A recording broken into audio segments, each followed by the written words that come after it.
Greetings, this is Christine Van Pelt on Gibson County, Indiana, and the state coordinator, lead recording secretary for Indiana Assembly, and we're continuing with the Declaration of 76, United States Constitution, a common lawyer comments, clause by Brent Allen Winters, and you can purchase his books at commonlawyer.com. All right, we'll go ahead with, we'll run through last week's study guide questions, and then we will do the week's reading, and then we'll go through those questions for that. All right, so here again is the YouTube link for pages 226 to 233. All right, Amendment 25, Section 1. In case of the removal of the president from office or of his death or resignation, the vice president shall become president. Section 2. Whenever there is a vacancy in the office of vice president, the president shall nominate a vice president who shall take office upon confirmation by a majority vote of both houses of Congress. Number 3, Section 3. Whenever the President transmits to the President pro tempore of the Senate that the Speaker of the House of Representatives has written declaration that he is unable to discharge the powers and duties of his office, and until he transmits to them a written declaration to the contrary, such powers and duties shall be discharged by the Vice President as acting President. Number 4, Section 4, whenever the Vice President, a majority of either the principal officers of the executive departments or of such other body as Congress, may by law provide, transmit their written declaration that the President is unable to discharge the powers and duties of his office, the Vice President shall immediately assume the powers and duties of the office as acting President. Amendment 26. Number 1, Section 1. The right of citizens of the United States who are 18 years of age or older to vote shall not be denied or abridged by the United States or by any state on account of age. Number 2, Section 2, the Congress shall have power to enforce this article by appropriate legislation. Amendment 27. Number 1, no law carrying the compensation for the services of the senators and representatives shall take effect until an election of representatives shall have intervened. So that was the end of the Constitution. So we're running through Brent Allen Winters' commentary.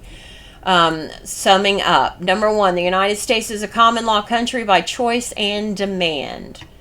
Number 2, in short, England forced Americans wanting the freedom of the common law to act upon that yearning and break with her. Number 3, simply put, Americans understood that most all Blackstone wrote of the common law in his commentaries was good and true, but rejected Blackstone's claim that it was not theirs. Number 4, notwithstanding Blackstone's denial that the common law applied in the American colonies, his commentaries and the distinctions he stressed between common law and civil law in favor of the common law were indispensable in establishing our American identity, in establishing the United States, her identity, and her common law tradition. All right. Now, quicken your ideals. Number 1, our declaration by its fitting and fertile words still quickens slumbering desires for freedom, neither aiming at originality of principle or sentiment, nor yet copied from any particular and previous writing. It was intended to be an expression of the American mind, and to give to that expression the proper tone and spirit called for by the occasion, by Thomas Jefferson. Number 3, both Thomas Jefferson and John Adams held Locke unsurpassed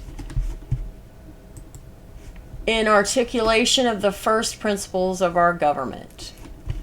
Number 4, in addition, both Britain and their American kin admired Locke. Number 5, both men bore the fruit of long rumination of Scripture, benefiting American ideals of common law, government without measure. Number 6, to gain a feel for the depth and breadth of the mindset that motivated the American colonists during the late 18th century, one need only read popular pamphlets of that day. Number 7, the Word of God enlivened, armed, and encouraged the British American colonials to audacious acts. Number 8, using Old Testament examples, Paine urged against civil law's imperial notions. Number 9, Scripture not only undergirded common sense, but also steadied the common law and its government. Number 10, above all, nature's God had wedded the rustic New World colonial to the laws of nature. All right, so now we'll go ahead with this week's reading, and this wraps up, the reading will wrap it up. So next week will be going through the answers to the study guide, but there won't be another reading for this. So we'll go ahead and get this reading in. Greetings, this is Christine Van Pelt on Gibson County, Indiana, State Coordinator and Lead Recording Secretary for the Indiana Assembly. And we are wrapping up Brent Allen Winter's Declaration of 76, United States Constitution, the Common Lawyer Comments, clause by clause. You can find this and other of his common law works at commonlawyer.com. All right, let's go ahead and get this wrapped up. All right, sharpen your action. Never mistake mere motion for sharp action. Working smart beats even working hard. Just as hunger whets the appetite and sharpens the senses, conviction whets the hope and sharpens the action. Thousands of colonial Americans, of which the signers of our Declaration and Constitution are but a mere sampling, reckoned the costs and weighed the risk of separating from Britain to their lives, liberty, and property. Conviction focused their minds, sharpening their actions. Regardless of any selfish ambitions or misguided diversions, colonials for secession nevertheless held fast to a common pledge. Stop the foreign bankers groping leech-like tentacles, the East India Company's shipping, taxing, and trading monopolies backed by British soldiers, German Hessians, and swarms of officers to harass, from replacing their common law and government with admiralty law, a form of Roman civil law, and thereby pulling the colonies into their life-sucking grip. A man will give all he has, including his energy, and even his life, only for that which he believed true. In fact, no man has ever given his life for his mere opinion or causal assent. Sacrifice evincing such depth of belief is called religious because it is one's deepest response to one's highest authority, one's final arbiter of right and wrong since the dawn of recorded history, called one's lawgiver and God. According to the incontrovertible record, colonial Americans, both unknown and well-known, forgotten and remembered, pledged, put on the line, all their Creator had given them in this life, believing they would gain a better rapport of themselves. Doing so was their exercise of faith in their God.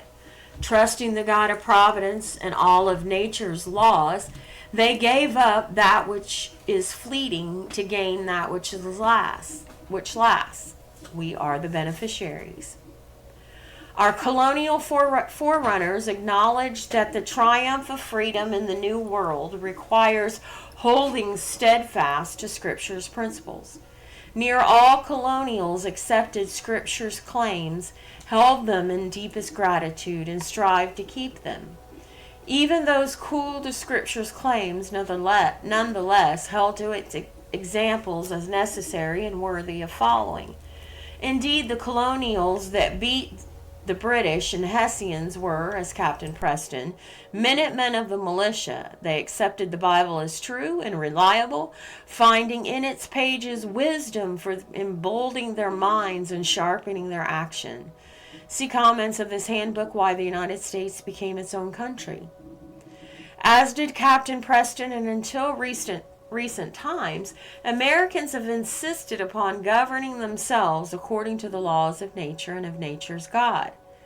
The natural outflowing has been staggering, an engine of freedom and wealth hitherto unknown in the history of Adam's race, but again, acting against this like government officials, magistrates, agents, with their freedom-hating supporters, continue to take our country astray into lawlessness, robbing Americans of life and freedom, and the rest of mankind of freedom's beacon. Such men and women lack all fellowship of conviction with the founding colonials. In fact, for decades now, a critical mass, if not a majority, of those wielding control of our legislatures and courts have lacked commonness of upbringing, understanding, and conviction with our forebears. American in name only, such misguided souls have joined hand in hand to make a matted web of hatred for those in kindred spirit with colonial Americans and our first principles of common law government. Though such hatred for freedom is despicable, never be too quick to lay blame. Americans have encouraged such lawlessness by tolerating, for example, judges and congressmen who accept unlimited power in themselves and then hand it to presidents and bureaucrats, thereby inevitably befogging their minds, making confusion that then migrates to their hearts and corrupts their will, which they now put for true law and good sense. In fact, we allow our senators and representatives to ignore their constitutional duty to either remove the federal court's jurisdiction over matters federal judges abuse, or to impeach them one by one as need arises to keep courts within the Constitution.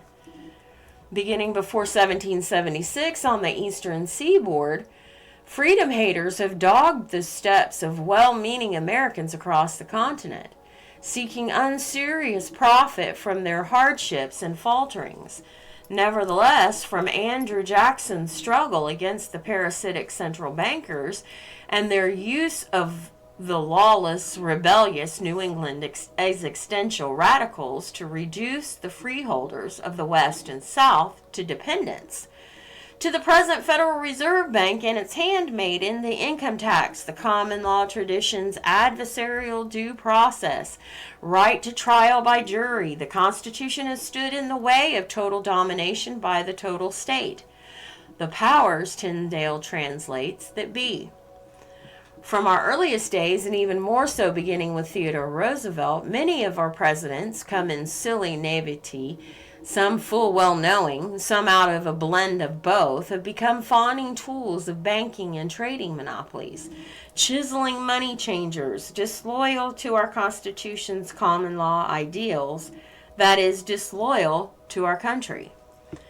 As often as not, state legislators, governors, and judges seeking civil law's ease of administration deny their oaths to support and defend our Constitution and take the path of least resistance, thwarting our common law freedoms.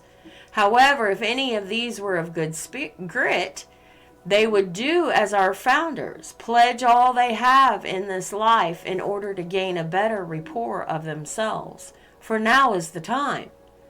But never count on them to do so, because unlike our founders, they have not all gained influence, wealth, and power by honest struggle in true authority, but by going along to get along with the powers that be, scheming and manipulating. Remember, freedom haters keep their positions of domination using crafts of deception to incite fear of terrorism. And where these fail, they use raw force on some to further terrorize others. You must nevertheless take courage, and by the truth of the law resist, because the enemies of the law of freedom, though often appearing unbeatable through the deceit of their cabals, are weak manipulators without staying power. Consider the following reasons. First, they have not the undying and ever-firing spark that comes with the determination to do right. Because their deeds are evil, they love darkness and dwell in darkness, loathing the daylight. In fact, such a one fears more than all else the light that exposes. The common law tradition demands that all be open to the sunlight, because light routs compromised men. Second, their mission, though all-consuming to them, is nonetheless trivial, each one of them confined to serving only himself. Bound up in their capricious urges, petty enticements distract them from their lawless ambitions. Thus, the conspiracies they form against freedom are as empty as a blown bladder, as flimsy as their whims, and easily collapse. They talk big, but imagine a vain thing. He who is in the heavens laughs. Because haters of freedom live in fear, and even their own shadow. The steady and steadfast wielding of truth and resistance makes them scurry. Third, the convictions of freedom haters, being only for themselves, are as weak as they... I'm not sure where that finished off at, but it goes on here. Consequently, they are blown about by every wind of doctrine and wisp of curiosity. Powerless to create wealth, they're driven to plunder others by abusing government power. Their success in plundering, however, depends upon their ability to carry along by deceit majorities of those as fickle as themselves. Such majorities are undependable at best, and soon enough will falter and collapse. Fourth, freedom haters, blinded by their lusts, lack the creativity, clarity, sustaining focus, and drive to forge institutions of substance for learning and doing, such as churches and colleges, and thus forever seek only to infiltrate and subvert other successful organizations. Once in control, they continue to profess the commitments of these institutions while diverting to contrary purposes the resources of good-intentioned supporters. Nevertheless, in time, their empty professions and overreach in plundering exposes them. To further mask themselves in their evil acts, some hide behind corporations, state-created and controlled fictional persons. Office holders further decree that government, having purchased controlling interest in one of its fake corporate persons, as it now purchases corporate interests of banks, insurance companies, and manufacturers, that counterfeit person never dies. Thus, government dependents, by outliving their competitors through phony agencies, bureaucracies of sham people, corporations, dominate genuine Americans. In fact, the corporate creature, though merely a deemed living alias name for its dependents, takes on a life of its own. Living through trains of successor dependents, it commands its will and never consents to death. Our Constitution, however, nowhere empowers the general government to purchase corporate stock. In fact, by enumerating the powers of the general government, our Constitution confines its activities to those powers it lists. But where the general government has become a corporate shareholder, it has participated in and funded activities well beyond any tortured stretch of our Constitution enumerated grants of power. Chief Justice Marshall's opinion that our Constitution allows the general government to hold interest in banks in order to meet its necessities, notwithstanding. See 4 Wheaton 316, 1819. Those controlling government by creating sham persons called corporations at the beck and call of their maker, the state, and then purchasing controlling interest in them and lulling others into subsuming their rights in these faceless creatures, lure the undiscerning into the lurch of their lusts and power. Trusting government promises of limited liability and tax advantage, men have asked government to incorporate family farms, banks, churches, and hospitals, only to watch the state erode and end these promised advantages. While state control of relationships, words, and actions has grown through use of bureaucratic force and threat of force over corporate affairs.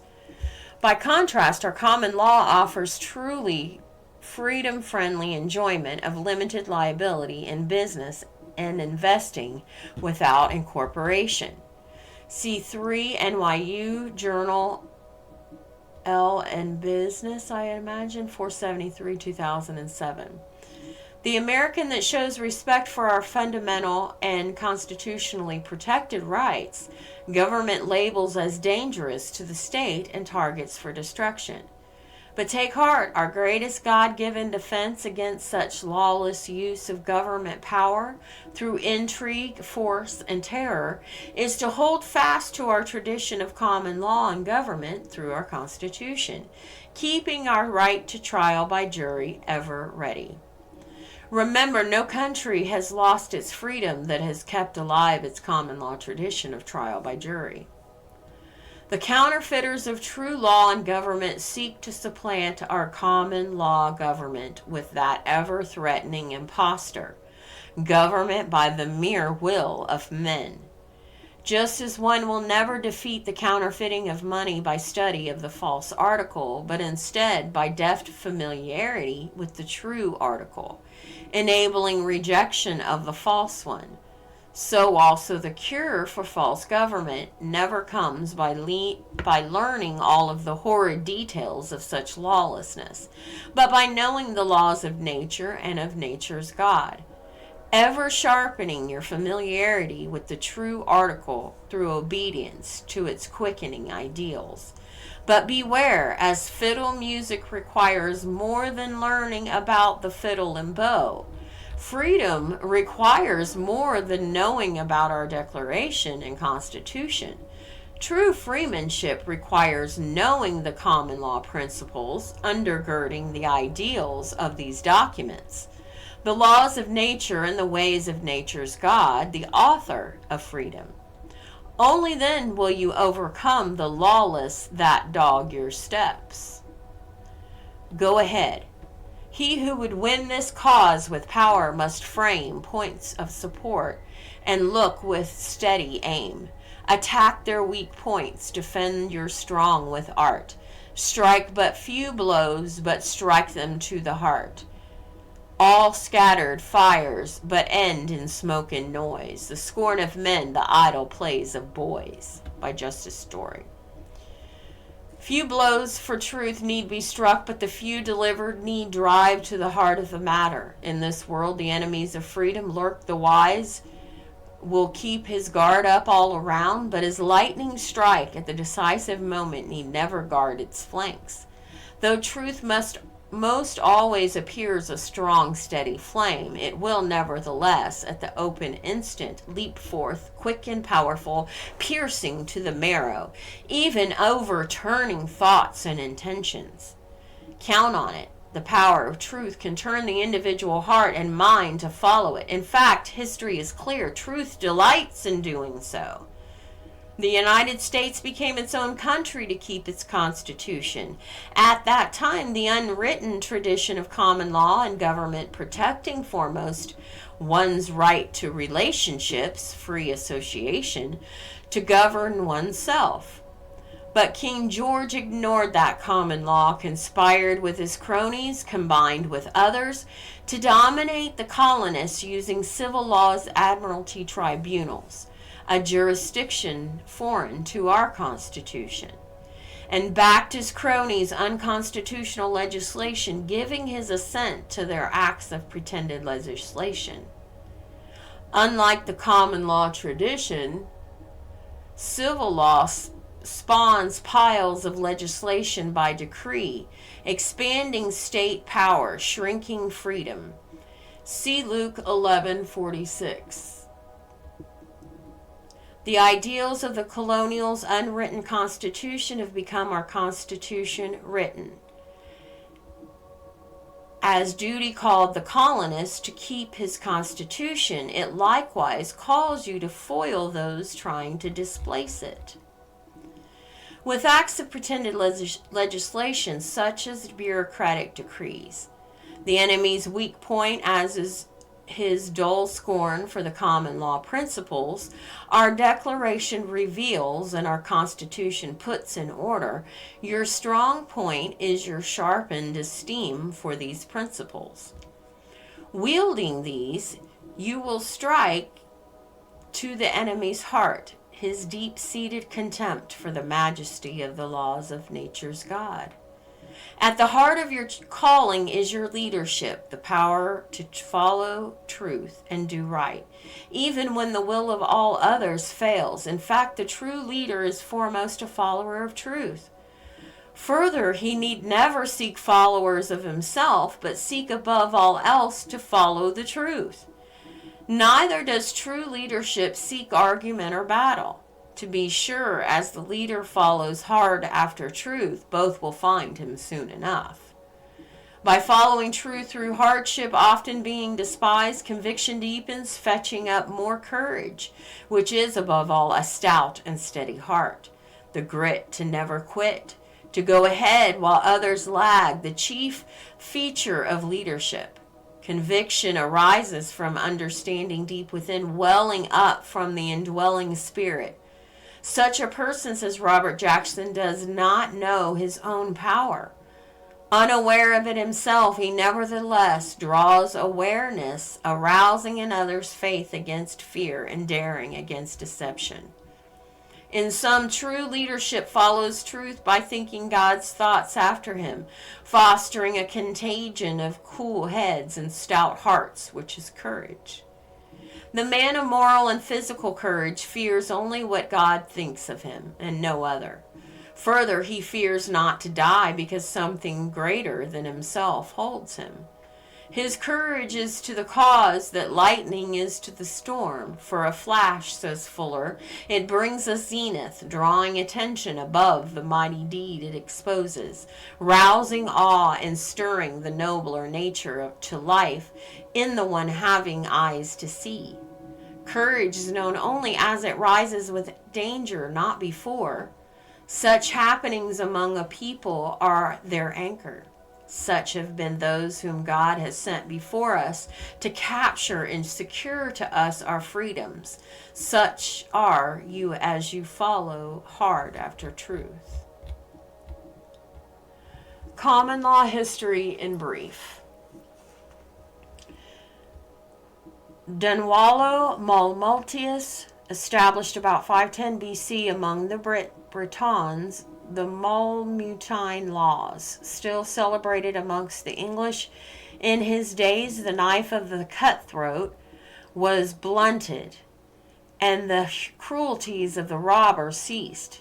Balin, 455 BC, confirmed those laws and commanded that even the steadfast justice be done.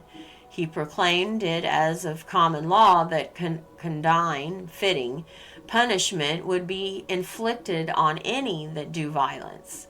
If any would know this law, let him read the Mamertine laws that Gildas, the historian, 520 AD did, translate out of the British into Latin, and King Alfred, 871 AD, out of Latin into English tongue. Geoffrey, author, History of Britain's Kings, 11, 17, or 2 Kings, 2nd, 17 to the 3rd, 5, 1138. Okay.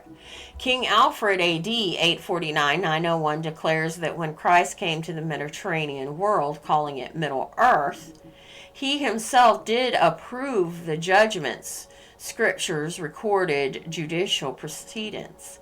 Having never abrogated or destroyed scripture's laws, Christ therefore requires keeping of their general equity. Thus did King Alfred preserve and enforce within English common law the general equity of those old Israelitic judgments.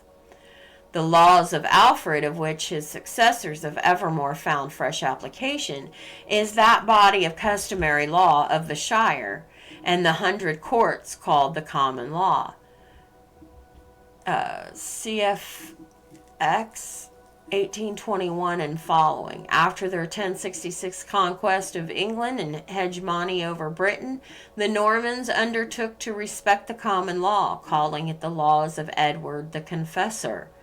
Thus did the common law stay alive. Magna Carta reconfirmed it. Magna Carta, or the Great Charter, June 1215, secured very important liberties to every order of men in the kingdom, to the clergy, to the barons, and to the people. King John seemed to submit passively, but he secretly sent abroad emissaries to enlist foreign soldiers, and he dispatched a messenger to Rome in order to lay before the Pope, Innocent III, the Great Charter. Innocent, considering himself as feudal lord of the English kingdom, was incensed at the temerity of the barons. He issued a bull which annulled the charter. The rights of individuals were protected by that venerable body of ancient customs, which under the name of the common law still obtains in our courts of justice. Its origin is lost in the obscurity of remote antiquity. Professor J.S. Brewer, The Students' Hume, 3rd, 7 and 8, and 3rd, 12, 14, 1883. Barrister at Law, and Reverend Francis Nigel Lee provided the foregoing 3 paragraphs. The common law of England was established on this continent with the arrival of the first settlers on May 13, 1607.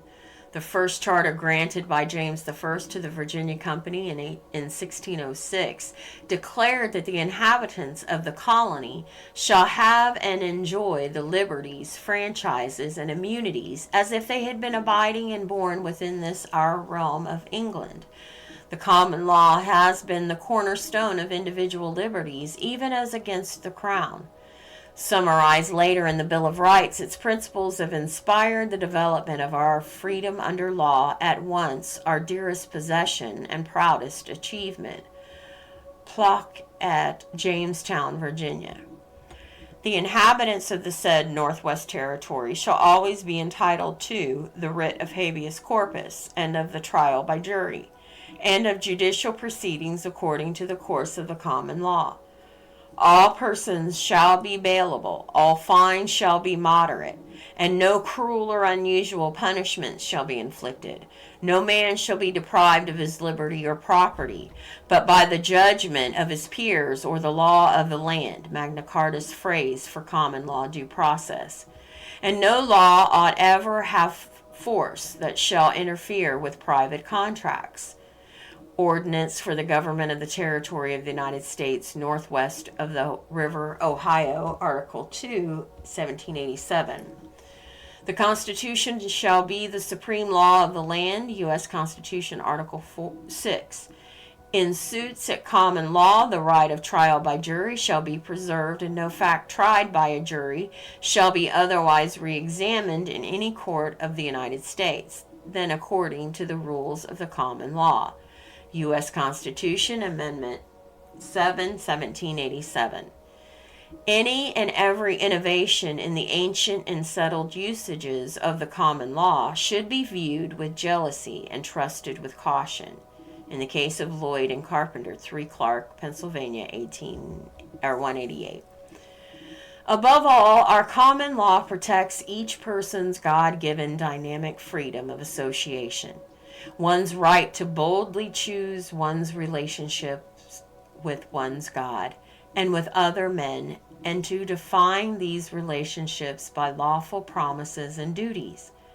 Accordingly, common law loathes monopolies, secret conspiracies formed to loot the people through government-forced associations. By contrast, civil law, above all, protects the will of the state, the static powers that be, men combining to dominate by deceit, backed by force and threat of force. Self-styled elitists forging secret conspiracies to plunder under regulatory commands, coupled with craven threats while hiding behind lifeless, faceless government bureaus and corporations. To sum up, our common law governs by the open, bold, and lively authority of freedom's law. Civil law justifies secret conspiracies to dominate by stagnant power from behind a facade called the state. Civil law promotes utopian fantasy, a perfect man for ruler. Common law acknowledges reality. Since no man is perfect, no ruler can be. Indeed, just, rightful power tempts. How much more unjust, wrongful power? The answer, therefore, is not to find perfect men to entrust with power, but to confine imperfect men to the Constitution's listed powers, and demand that they follow its common law course of due process before using these powers. All right, then if you had the text, you would be able to go into the index of words and phrases, and so that would be helpful for your study process. All right. I want to thank you for taking the time with us as we've gone through to read Brent Allen Winter's study here on the Declaration of 76, the United States Constitution. And I want to thank you, and I will see you on the next call, whatever that may be. Peace and love.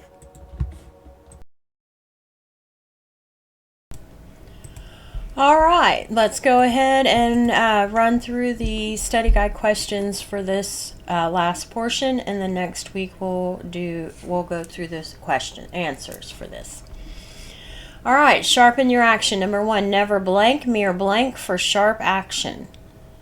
Number 2, regardless of any selfish ambitions or misguided diversions, blank for secession, nevertheless held fast to a common pledge, blank the foreign bankers groping leech-like tentacles. Number 3, trusting the God of blank and of all nature's laws, they gave up that which is blank to gain that which lasts. We are the beneficiaries.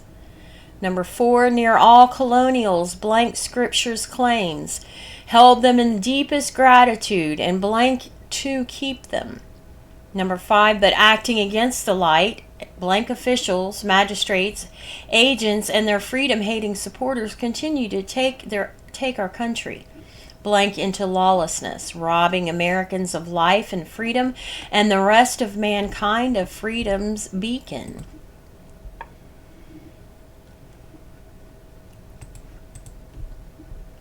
Number 6, in fact, blank have allowed our senators and representatives to ignore their constitutional blank to either remove the federal court's jurisdiction over matters federal judges abuse, or to impeach them one by one as need arises to keep courts within the Constitution.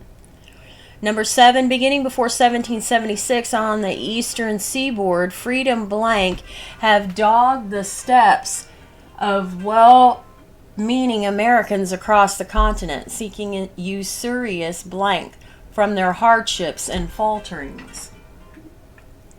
Number 8, as often as not, state legislators, governors, and judges seeking civil law's ease of administration blank their oaths to support and defend our blank and take the path of least resistance, thwarting our common law freedoms. Number 9, remember, freedom haters keep their positions of blank using crafts of blank to incite fear and terrorism. And where these fail, they use raw force in some to further strike terror into others. Number 10, you must nevertheless take blank and by the truth of the law resist, because the enemies of the law of freedom, though often appearing unbeatable through the deceit of their cabals, are weak blank without staying power. Number 11, first, they have not the blank and ever-firing spark that comes with the blank to do right. Number 12, second, their mission, though all consuming to them is nonetheless blank, each one of them confined to serving only blank. 13. Third, the blank of freedom haters, being only for themselves, are as weak as they. Number 14. Fourth, freedom haters blank by their lusts, blank the creativity, clarity, sustaining focus, and drive to forge institutions of substance for learning and doing, such as churches and colleges, and thus forever seek only to infiltrate and subvert other successful organizations. Number 15, to further blank themselves in their blank acts, some hide behind corporation, state created and controlled fictional persons. Number 16, thus government blank by outliving their competitors through phony agencies, bureaucracies of sham people, corporations, blank genuine Americans. 17, in fact, by blank the powers of the federal government, our Constitution blankets activities to those powers it lists. Our common law offers, number 18, our common law offers truly blank ways to enjoy the benefit of limited liability in business and investing. Number 19, the American that shows blank for our fundamental and constitutionally protected rights, government labels as blank to the state and targets for destruction. Number 20, remember, no country has blank its freedom that is kept blank its common law tradition of trial by jury. All right, go ahead section. Number 1, blank but few blows, but strike them to the blank. Number 2, few blows for blank need be struck, but the few blank need drive to the heart of the matter. Number 3, the United States became its own country to blank its blank. Number 4, wielding these, you should strike to the enemy's heart. This contemptuous blank against the blank of law. Number 5, at the heart of your calling is your blank, the power to follow blank to and do right, even when the will of all others fails. Number 6, conviction blank from understanding deep within, welling up from the indwelling blank. Number 7, the man of moral and physical blank fears only what blank thinks of him and no other. Further, he fears not to die because something greater than himself holds him.